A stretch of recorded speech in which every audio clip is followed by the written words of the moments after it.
भक्तत्रैवर्ण्यं व्यतिकरितलीलाञ्जनतया विभाति त्वन्नेत्रत्रितयमिदमीशानदयते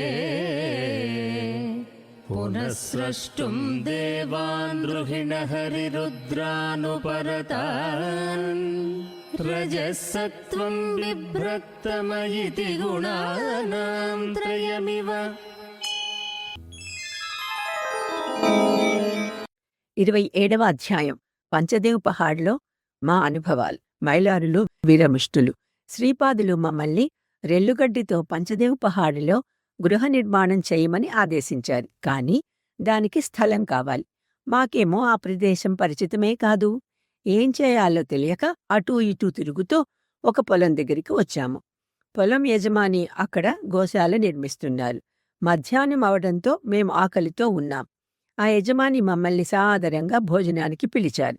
శూద్ర భోజనం చేయడమా వద్దా అని మీమాంసలో ఉన్న మాతో బలవంతంగా భోజనం చేయించి ధర్మగుప్తుల వద్ద ఉన్న ధనమంతా తీసుకున్నాడు.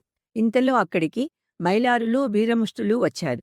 వీళ్ళు శుభకార్యాలు జరిగేటప్పుడు వచ్చి జయ జయ ధ్వానాలతో కన్యకా పరమేశ్వరి పాటలు పాడుతూ ఉంటారు.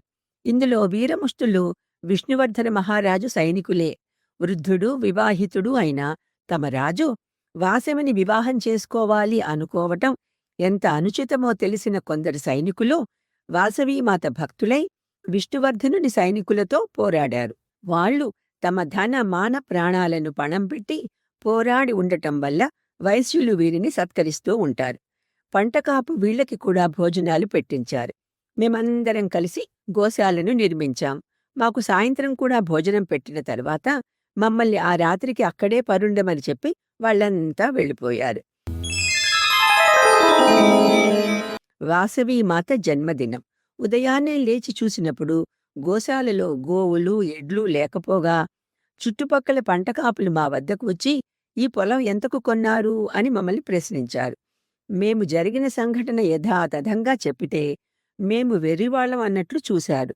ఇంతలో ఎవరో ఆగంతకుడు వచ్చి వాసవీమాత ఎప్పుడు జన్మించింది అని అడిగి మీ ఇద్దరు పిచ్చివాళ్లు కురుంగడ్డలో ఉన్న పిచ్చివాణ్ణి చూడ్డానికి వెళ్తున్నారా లేదా అంటూ ఎద్దేవా చేస్తూ వెళ్ళిపోయాడు.